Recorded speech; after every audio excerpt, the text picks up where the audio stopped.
Hi, I'm Tony. I'm an author, presenter at Sky Sports, and years ago I went to the jungle and got ill. Very ill. So this is my podcast adventure to find more energy. It's packed with biohacking, science, health tech, supplements, and some of the most well-known experts on the planet. This is something I spent 4 months of my life doing with electrodes glued to my head so that you can do a lifetime worth of meditation. Decide what you don't give a fuck about, which is something you don't care about. Some of it gets quite out there. I had some stem cells sent up to my house that I had stored, and then I injected myself with mannitol. And we even hack hangovers. Alcohol is poisonous. So is water and oxygen in the wrong dosage. So that's my podcast, Zestology. Live life with energy, vitality, and motivation. And today on Zestology, finding your calm, supercharging your health, and performing at your best. All very relevant, I think, in what has been a particularly challenging year. Hello, I'm Tony, going for a kind of, well, you might call it a Christmassy walk by the Thames. And it's going to be a bit different this year, isn't it, Christmas? And I think for some people, more stressful than normal.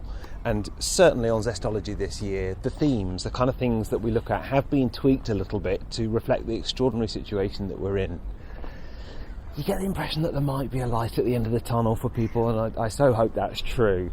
In the meantime, if you've been feeling the stress a little bit recently, or you're interested in starting next year with a new sense of calm, Richie Bostock is the man to do it. He is an expert in helping us find our calm. He's an absolutely superb breathwork practitioner, and his app is amazing. You've got to check it out. Here he is, Richie Bostock on Zestology.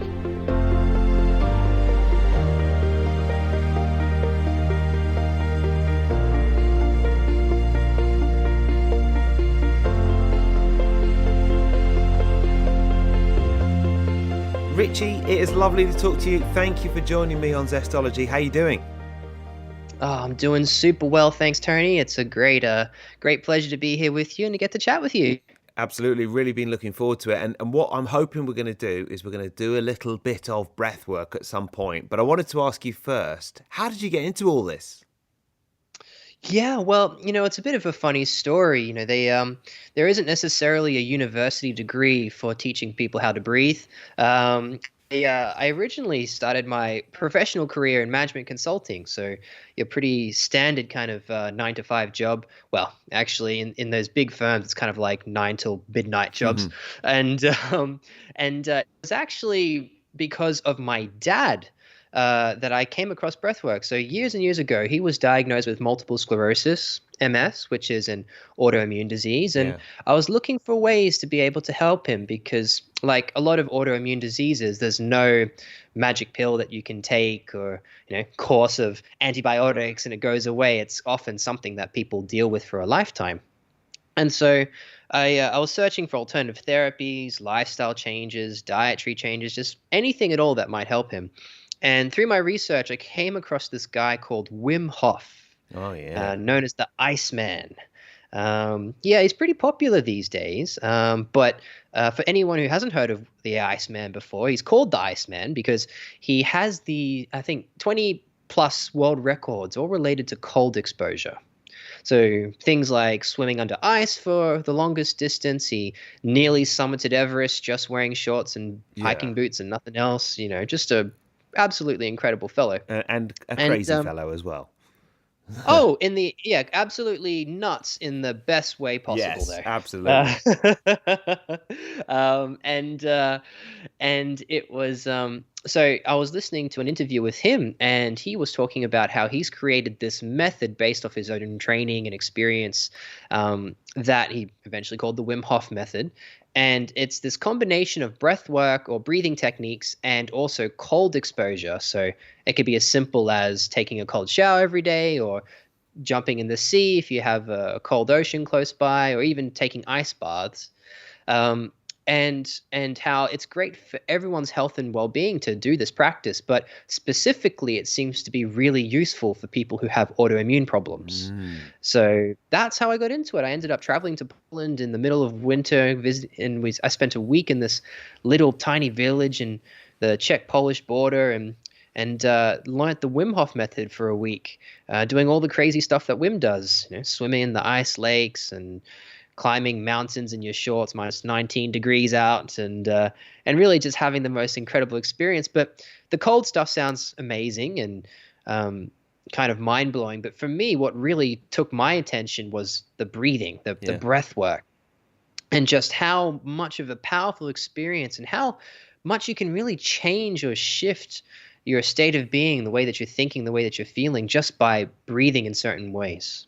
So to cut a long story short, I ended up coming back home and sharing the technique with my dad. And, fast forward to now, and he's been doing his breathing techniques every morning for about 12 to 15 minutes, takes his cold showers every day, changed his diet as well, which is very important. And from that point, the progression of his MS completely stopped in its tracks. Wow. So really profound for myself, my dad, and my family. That's amazing, Richie. That's so great.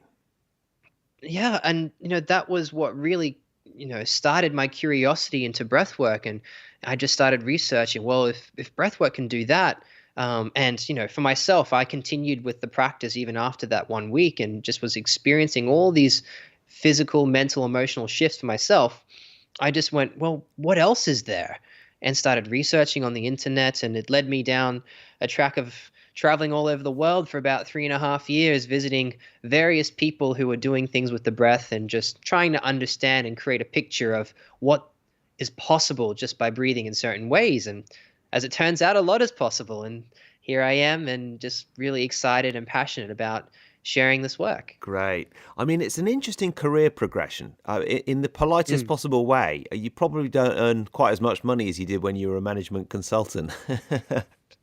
No, truly no. And, these days I'm probably working, just as much as I used to back then. But when you're doing something that brings you so much happiness and really feels in line with your purpose, not much of it really feels like work. It's just life now. Yeah, that's great, Richie. Well, Wim Hof has been a guest on this podcast a couple of times, and I love his stuff as well. I'm very jealous that you went to take his course, and I've long thought it'd be great to get a group of mates together and do a kind of Wim Hof day or two in London. So I think I'm going to have to try and arrange that with some friends, because that sounds like a brilliant week that you spent.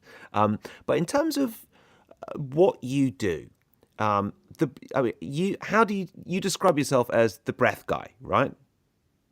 Yes, that's right. And I think it's really interesting because I'm so into breathwork myself, and I've been doing this Qigong, and I can't quite work out how it works, but it does. And I'm sure it's down to the breath.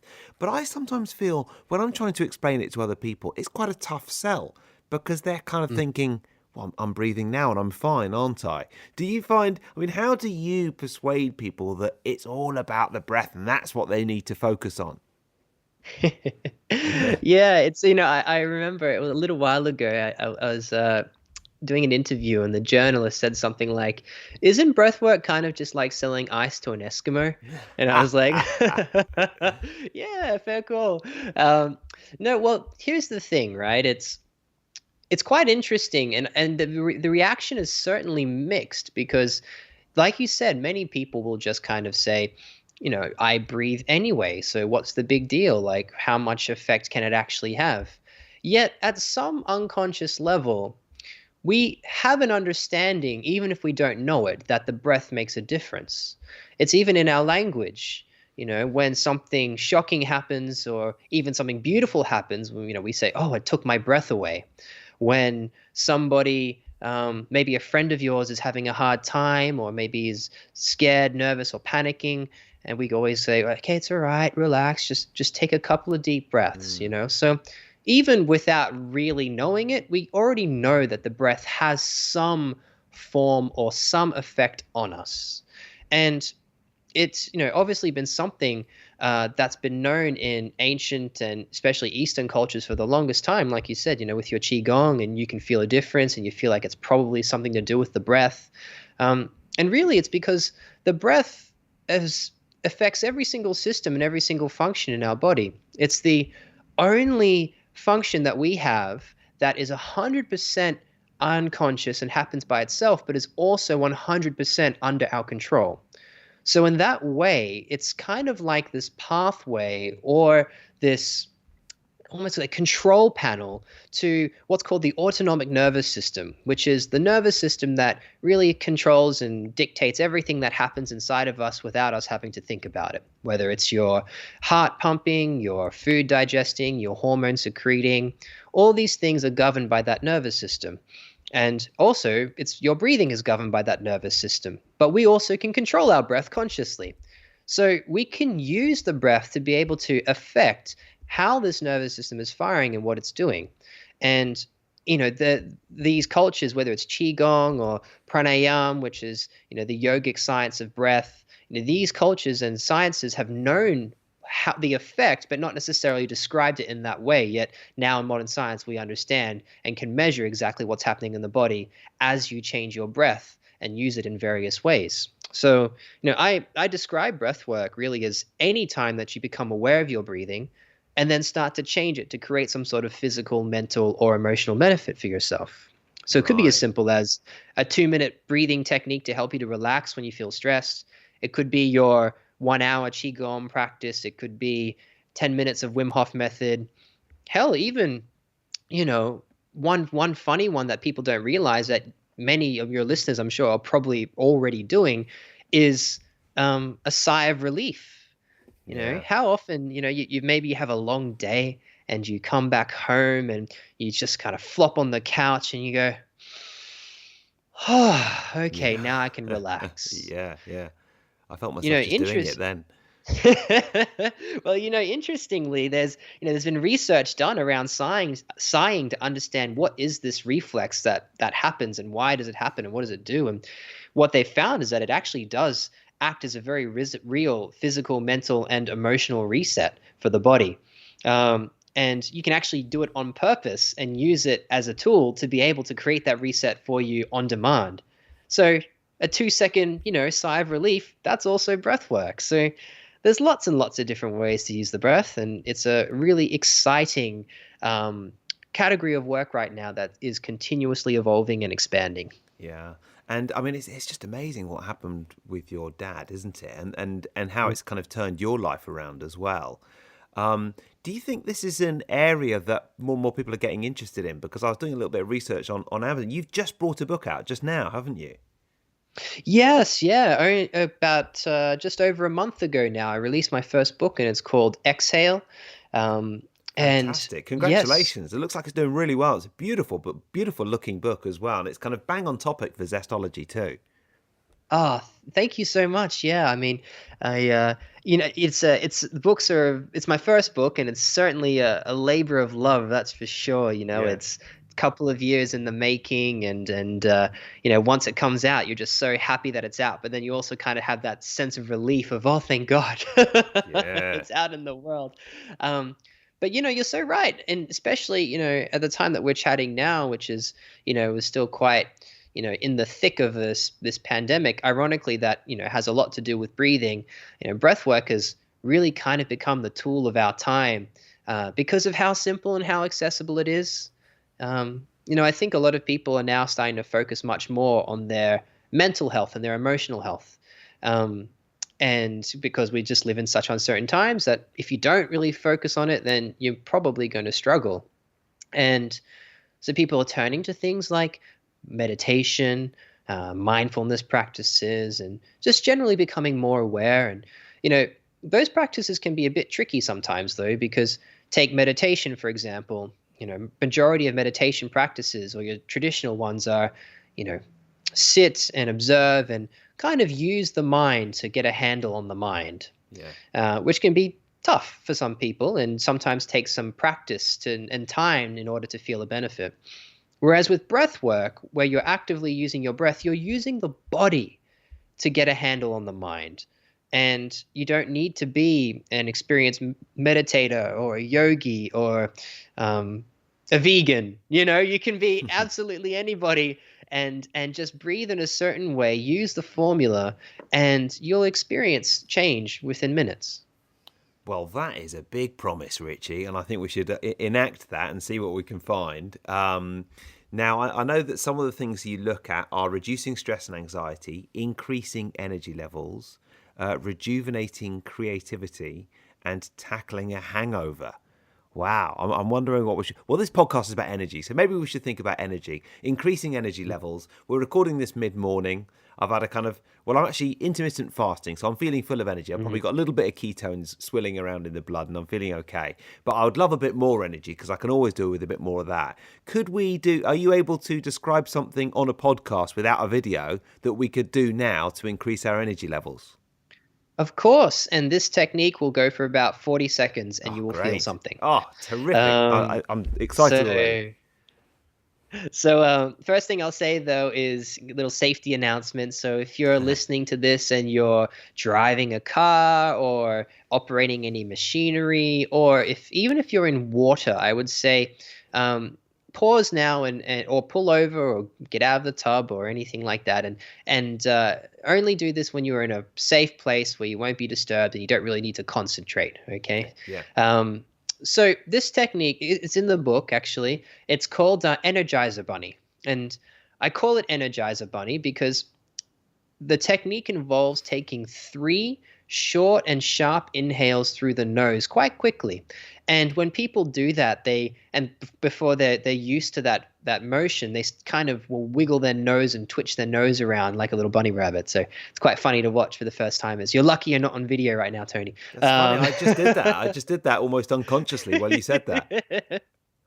So it goes something like this. So it's 3 short, sharp inhales through the nose, progressively filling up your lungs more and more. So by the time you get to the 3rd inhale, your lungs should feel like they're, close to maybe 90% full.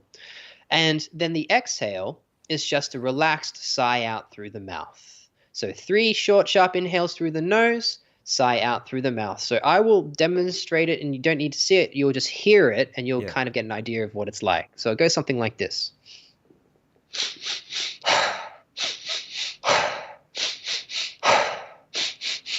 So you see it's 3 inhales through the nose, sigh out through the mouth at quite a good pace. Okay. So we can definitely try this out right now if you would like to. Should we kind of do it together?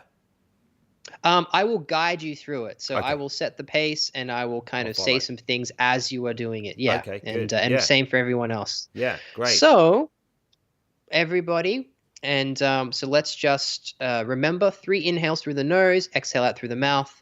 So just relax out through the mouth now, and I will set a pace and we'll begin together. So here we go. 3, 2, 1, and in, out. In, out. In, out. Nose, nose, nose, mouth. Nose, nose, nose, mouth. Nose, nose, nose, mouth. Now keep that going. Now we're going to do it for a little bit longer. And remember, on those inhales, you're progressively filling up your lungs. So by the time you get to the 3rd inhale, your lungs are pretty full. And that exhale is just relaxing and letting go. So we'll do it for another 10 to 15 seconds. You might be feeling a bit lightheaded, a little bit buzzy, a little bit tingly. If that's the case, that means you're doing it correctly. So last couple now. One more. And now just take a nice deep breath in through the nose, big inhale in, and just sigh it out through the mouth. And maybe just leave your eyes closed for a second. Let the breath just return back to normal, coming and going as it pleases. And just take a second to become aware of what you feel in the body. Do you feel a little bit buzzy or tingly, or feel some heat perhaps? Yeah, feel woken up a little bit. Yeah, you might feel a little bit spacey as we have breathed a lot more than our metabolic demands require, so that sometimes leads to a bit of a feeling of woohoo. But what we've done there is, activated the sympathetic nervous system mildly, and that activation causes at a very chemical level in your blood for there to be more energy available, and for the cells to be better fueled to be able to create the energy that you need to be able to do all the things that you might want to do. Lovely. So lovely. Very nice. That was about 40 seconds. You can do it for a minute, even a minute and a half if you like to.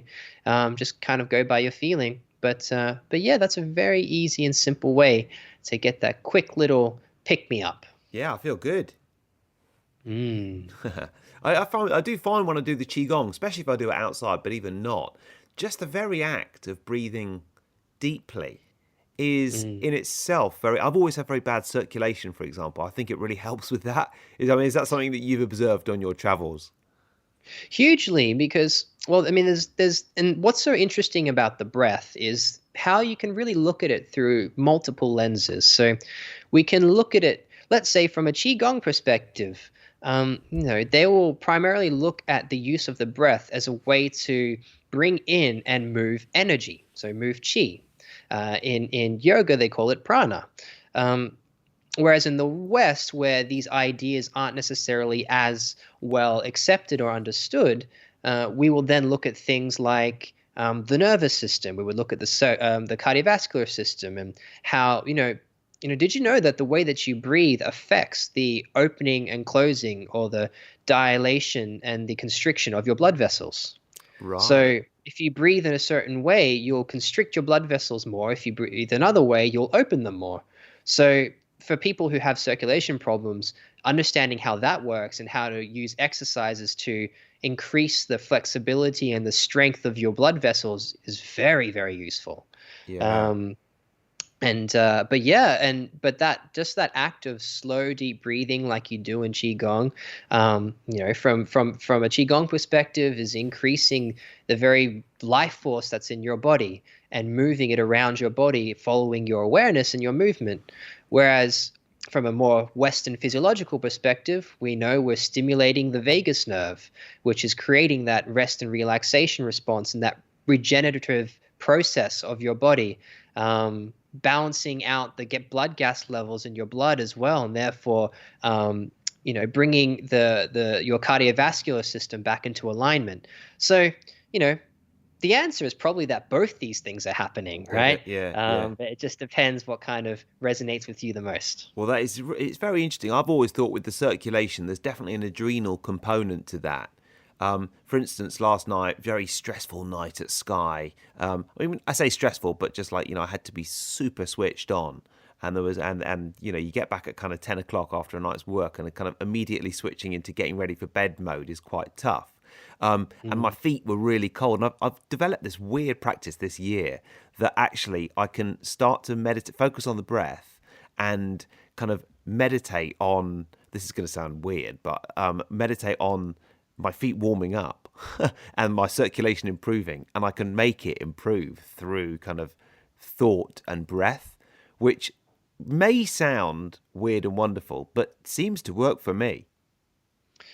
Hey, there are, it's documented cases of traditions of the monks in Tibet where they practice this breath style called tumo, where the whole idea is to create the heat up their body from within, just using their awareness, like you have been using there, and also your breath. Okay, yeah. So they don't just heat up, let's say, try and heat up their feet, but what they do is they heat up their entire body, and how they practice it is they sit outside basically naked, and they wrap themselves up with wet clothes or wet cloth, and then they have to meditate in the middle of the snow covered by this wet cloth, and they have to dry the clothing or dry the cloth using their body heat. Yeah.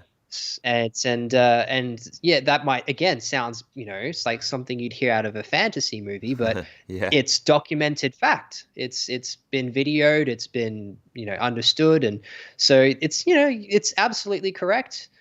There's so much that we are capable of as human beings that we just haven't discovered or unfolded into yet. And for me, that's what's been why I've been so driven with breathwork. Is for me, it's the quickest way to really unlock the potential of you. And that's purely from my own experience and my own transformation, and then also seeing the journeys and the transformations of other people who have learned how to use their breath. For me, it just seems almost like a fast track to a new, better version, relaxed version, energized version, more happier version, more healthier version that you could be. Yeah, I'm really glad you mentioned the that kind of ancient practice from the monks, because one of the things that I wanted to ask you about is the fact that there's, for some of us, or for many kind of areas of culture, we haven't kind of quite woken up to all the potential for all these practices. And perhaps also we've forgotten some of the, I know you talk quite a bit about ancient culture, and that's one of the things that I love about doing things like Qigong. The thought that rather than the kind of McDonald's style culture we've got now, over thousands of years, these ancient cultures developed practices not through science, but through tried and tested routines, which through the generations they worked out actually just worked. And I wonder, what are some of the kind of ancient... I mean, I loved that story that you just told. Is there anything else that you've discovered on your travels in terms of ancient culture that has influenced the way that we could breathe to be more energized and reduce our stress and help our sleep and our digestion and stuff like that? You wouldn't believe how many cultures have actually have a breathing practice or component to either their ritual, their religion, or their philosophy. And it's absolutely fascinating. So obviously in India you have all the yogic sciences, and they have pranayama, which is probably one of the most well-known forms of breath work, just because of how popular yoga is. And it's a vast science. You could spend a lifetime studying it and still not fully grasp all of it. And as I mentioned, the monks in Tibet with their Tumo practice, even in South American cultures, a lot of the shamanistic ceremony and ritual involve breathing in certain ways to actually create altered states of consciousness. And for me, actually, this is probably one of the most exciting potentials for breath work, is for people to have these go into these altered states completely naturally, not having to think about or worry about ingesting something like some magic pill or some magic potion, but purely just through their own inbuilt technology, which is their breath, to go into these altered states and to really have profound healing experiences, even spiritual awakening experiences, or even just peaceful moments of complete peace and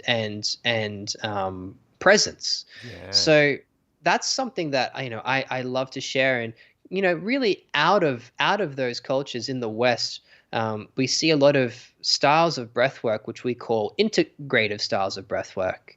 And just to throw some names out there, just in case people want to do some research, some of the popular ones are things like rebirthing, transformational breath, holotropic breath work, biodynamic breath work. And these are the styles of breath where the whole purpose is to go into these altered states in order to heal or to discover, to gain new perspective or new perception, or to have some sort of spiritual experience. And when I do work with people around this style of breath work, it's not uncommon for them to say it's one of the top 5 most significant moments of their life. Wow. So okay. Yeah. So that's a really exciting potential for breath work for sure. But even in the there's been accounts of, even in ancient Egypt, there being various breath practices. The Australian Aborigines had breath practices. The Sufis have a breath practice. Actually, the breath practice we just did, the Energizer Bunny, it's actually kind of like my version of a Sufi practice. Okay. So it's everywhere. And what's really exciting now is that everyone is waking up again to the potential of their breath. Great. Yeah. I'm interrupting this podcast for one moment because I've got something quite important to tell you. The father of modern medicine was Hippocrates, and I actually went to his birthplace recently. I went to Kos in Greece and went to a Hippocrates museum. It was amazing. I loved it. I thought, I've got to go since I'm into all this health stuff. And he said that all disease begins in your gut. And that is why it's so important, especially during these times, to protect yourself with a boosted immune system. If you drink coffee or tea or smoothies or really any beverage in the morning, and you're looking for kind of a nice and tasty way to start your day and defend against harmful bacteria, I've got something for you. And if you're someone who likes to experiment a little bit and try new stuff, you will enjoy this. It is the Ultimate Immunity Protection Stack. And it's been put together by my friends at Bioptimizers, who are my podcast partners for today. And I think it's quite clever of them to do this because, let's be honest, the world isn't in a great place at the moment, and we are all thinking about immunity. So it has 3 products. This immunity stack contains over 18 natural herbs and probiotic blends, and it also contains loads of good stuff they call psychobiotics, which help you with your mood, performance, and cognitive function. So you can head to bioptimizers.com/Zestology to find a little bit more about this immunity stack. I'm pleased with it. I think they've done a good job, and I'm really pleased that they're sponsoring this podcast as well. You can use the code Zestology10, okay? Zestology10 to save an extra 10% on the immunity protection stack. If you're in the UK, go to bioptimizers.co.uk. You won't find that deal or stack anywhere else. And this special deal is only until the end of November. So it's a kind of November special, really. Hope you enjoy it. Let me know how you feel. Time to make like Hippocrates and go and get the old immunity stack, okay? The Ultimate Immunity Protection Stack, bioptimizers.com/Zestology. Back to the show. Now, before I ask you about your book recommendation and a tip for living with more energy, I wonder what that'll be, Richie. I have to ask you about hangovers because one of the promises in your book is that you can tackle a hangover. Let's say I've had a slightly too raucous Friday night and I've got a bit of a hangover today. How would you help me deal with it with breath work? So the breath, as again, it influences everything that happens inside of you. So to be able to use the breath to help to detoxify the body, to push lymph and stimulate your lymphatic system in a big way, and then also to increase the level of your blood sugar level slightly, because when you're severely hungover, your blood sugar levels are usually very low. Right. So to increase that so that you just feel like you have a bit more energy is a very easy way to do it. And it requires a bit more of, let's say, a routine rather than a practice. It would take more like 10 minutes than just the Energizer Bunny we've just done. But what I suggest is to sit or lie down and to take somewhere between 30 to 40, sometimes depending on how fast you go, it might even be 50, just really deep breaths. So you can do it through the nose if you like, but it's just breathing deeply at a steady pace. So the pace might be something like this. I might even inhale through my mouth just so that you can hear it. So it might be like this.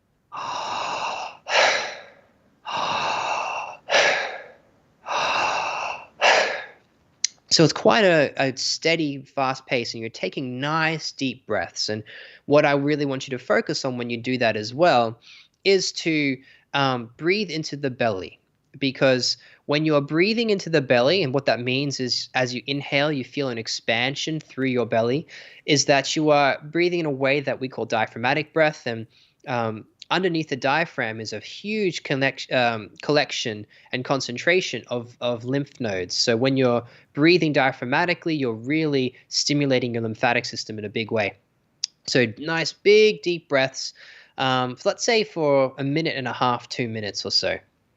And then take a nice deep breath in, hold that breath in, increasing intracavity pressure throughout your body, and just hold that for about 10 seconds or so.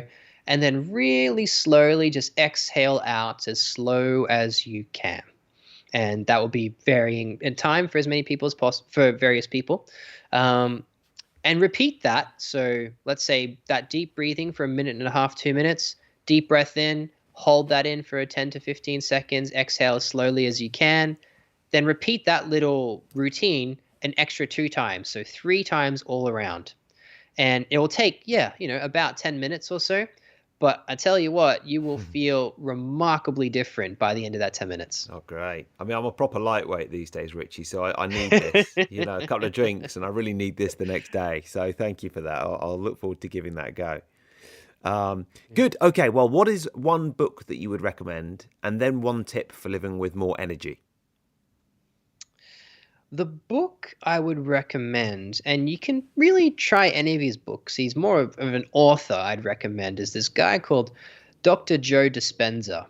And it's funny that we've been talking a bit about things like human potential and stuff that seems a bit wacky and out there, and his work is a lot around the mind-body connection and how much the mind can influence your body physically when it comes to things like healing.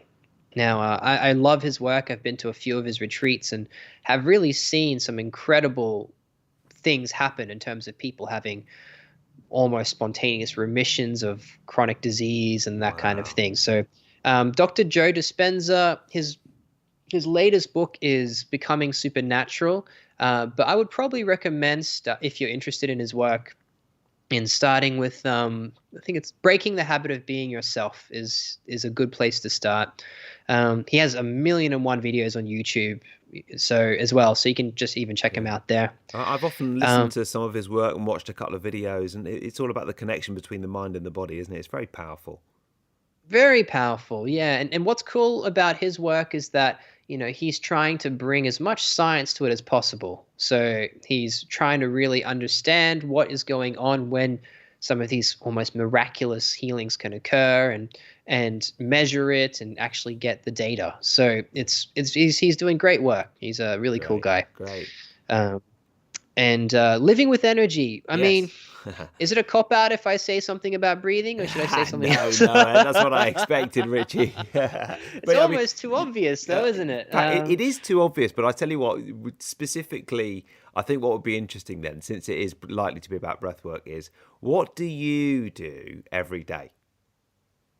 Can I actually? Something just came to me that isn't breath related. Okay, good. That might be useful. Yeah. The thing is, when we are constantly existing in a state of worry, stress, anxiety, being always responsive to what's happening in our external environment and the life around us, it really draws our energy away from us. Now, there's very real physiological reasons for that, because you're very much acting out of the sympathetic response, the fight or flight response, to varying degrees. And a big reason why that's the case, especially when it comes to things like stress, anxiety, worry, is this almost fear of the unknown, and this negative bias that we have in our brain that is so useful for us to survive, but when it comes to practically living in this modern world, is not so useful these days. And what I mean by negative bias is that we're really good at trying to work out what can go wrong, and almost at an unconscious level assuming that the worst thing will happen, rather than being excited for the possibility and potential of the best thing that can happen. So we try and control our future, try and control our outcome, and that can really draw our energy away from us. Yeah. One of the biggest things that's made such a big difference in my life, and actually it was, a big part of it was because of my breathwork practices that I've done over the years, is to learn to be really comfortable with this idea of the unknown and being out of control. What that means is not necessarily being reckless or not trying to be proactive or anything like that. No, of course you do what you can, but really just taking note of the things that you can't be in control of, and just letting them go and being comfortable to say, whatever is supposed to happen with that will happen. And there's no point me directing my energy towards thinking about that thing or worrying about what's the worst possibility that could happen. And when you do that and get really good at that, it takes practice, you conserve so much energy. Because your body is not in its fight or flight, it's not in its sympathetic mode, and it's constantly not trying to prepare itself for the worst outcome. And that alone, I've seen for so many people and so many of my clients, that shift in thinking can reverse disease. It can completely change mental health outcomes. It can really make such a huge difference in people's lives. So just a little one for you to think about there. Good stuff. Yeah. Well, Richie, you are doing excellent work, and which is affecting a lot of people in a positive way. So well done, and keep up the good work. And thanks for coming on. I really appreciate it. Where can people find out more about, obviously you've got this brilliant app and you've got your book out. So where can people find out more about you? Yeah, so the app is called Flourish, and it's available on Apple and Google stores, so you can just look for that there. But my website is thebreathguy.com. Instagram is probably where I'm most active and share all upcoming announcements, events, news, that kind of thing. So The Breath Guy on Instagram is a really good place to kind of keep up to date with what I'm up to.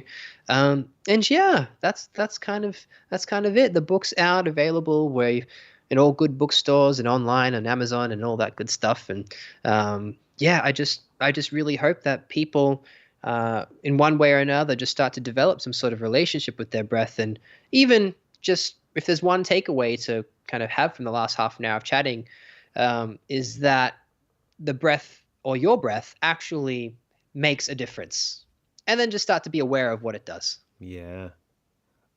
Well, thank you so much. I hope we get to meet in person at some point once all this craziness is ended. Maybe I'll be near Salisbury. Oh, please do come visit, mate. We'll do. Moving from a little flat in London to a house with a big garden, so we can go in the garden and do some breath work or something together. We will wrap ourselves in wet rags, sit out for 5 hours, and make ourselves warm simply through the power of the mind and the breath. I mean, you know what? You joke, but my new place is right on the river, so we can jump in the river and do some Wim Hof from Salisbury. How fun would that be? Great, that'd be brilliant. I'd love that. Richie, thank you so much. Great to talk to you, and we'll speak to you again soon. Thanks so much for having me, mate. Thank you. Chat soon.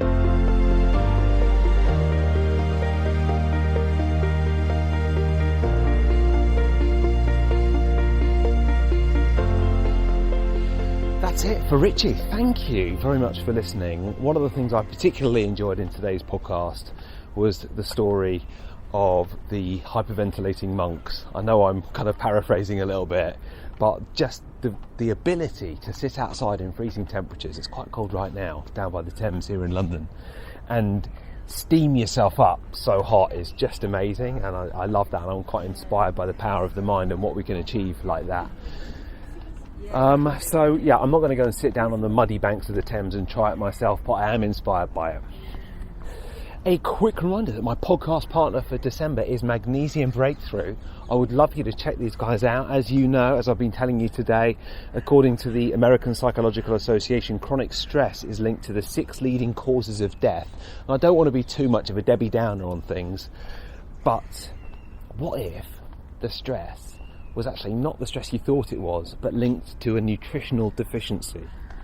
Magnesium is the body's master mineral, and it is probably the supplement that I've taken the most over the last, certainly since the Zestology journey began back in 2014. It's just, I just take it every day, don't even think about it. I take quite a few different types of it actually as well. And one of the things I love about Magnesium Breakthrough is it ticks a lot of boxes because it's got all the different types in it. So I don't need to buy all those different types. When I'm talking about different types of magnesium, that is because they are bioavailable in different ways. And if there is one mineral you should be worried about not getting enough of, it is Magnesium Breakthrough. So I guarantee you can get the best deal available on this product by heading to bioptimizers.com/Zestology. That's bioptimizers.com/Zestology. If you're in the UK, go to bioptimizers.co.uk and use the code Zestology10. Okay, so wherever you are in the world, you can get this discount. If you're in the US, go to bioptimizers.com/Zestology, and if you're in the UK, go to bioptimizers.co.uk/Zestology and take the mineral that I take every day. I take Magnesium Breakthrough. It's about 4 o'clock in the afternoon as I record this, and I've taken mine already today. I know some people take it at night. I actually like to take it earlier in the day because I notice a gentle, not considerable, it's not a magic pill, but a gentle sense of relaxation as well. So that is Magnesium Breakthrough, my podcast partner for December. It's the most effective magnesium supplement I've ever tried, and if you head to bioptimizers.com/Zestology, you will get your goods, or you can go to bioptimizers.co.uk, use the code Zestology10 and you get 10% off, and off everything else there as well. Right, listeners, thank you very much for listening to this podcast. It's not the final one of the year, but it's not far off. I'll be back next week with something special. See you then.